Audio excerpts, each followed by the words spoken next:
ഇതുകേട്ടോ ഓ എന്താണ് മൊത്തം മുട്ട പശുക്കളാണല്ലോ? മൊത്തം ഇത് കൃഷ്ണഗിരി 3 കൃഷ്ണഗിരി 3 ശരി. കൃഷ്ണഗിരി നമ്മളെപ്പോഴും ചെറിയ കർഷകരാണ്. 2 3 1 2 ഒക്കെ വാങ്ങിക്കുന്നുള്ളൂ. ഇതൊക്കെ കൊടുക്കാനുള്ളതല്ലേ? ഇതെല്ലാം കൊടുക്കാനുള്ളത് തന്നെ.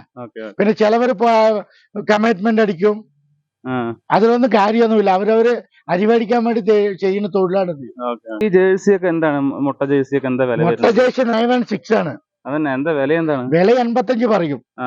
നേരിട്ട് വരുമ്പോ 75 കൊടുക്കും. 75 കൊടുക്കും. ഇത് എത്രാമത്തെ പ്രസവമാണ്? ഇത് 2ാം പേര് പ്രസവമാണ്. പ്രസവിച്ചിട്ടില്ല, ഇപ്പൊ ചെനയിലാണ്. ഇപ്പൊ ചെനയാണ്, എല്ലാം കംപ്ലീറ്റ് ചെനയാണ്. എല്ലാം ചെനയാണ്. മടി മുറുകാനുണ്ട്. മടി മുറുകാനുണ്ട്, നല്ലോണം വരാനുണ്ട്. മടി കണ്ടമാനം വരാനുണ്ട് ഈ പശുവിനൊക്കെ. അപ്പൊ നമുക്ക് വിലകളൊക്കെ എങ്ങനെയാണ്? ഏകദേശം എന്ത് വില? വില ന്യായമായിട്ട് തരണ.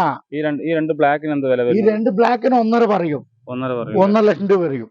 കച്ചവടത്തിന് അടുപ്പിച്ച് എന്തെങ്കിലുമൊക്കെ 2 നില കമ്മിയൊക്കെ കൊടുക്കും. നിങ്ങൾ വന്നാൽ മതി, നേരിട്ട് വന്ന് ബന്ധപ്പെട്ട് നമുക്ക് നമ്മളെ സമീപിച്ചു പറഞ്ഞാൽ നമുക്ക് എന്താ വെച്ചാൽ ചെയ്തു തരാം. പോരാ. ഇതിന്റെ വില 1.40 പറയും.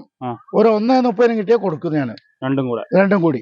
ശരി. ഓരോന്നാണ് എടുക്കുന്നത്. ഓരോന്നാണെങ്കിൽ 65 65 കൊടുക്കും.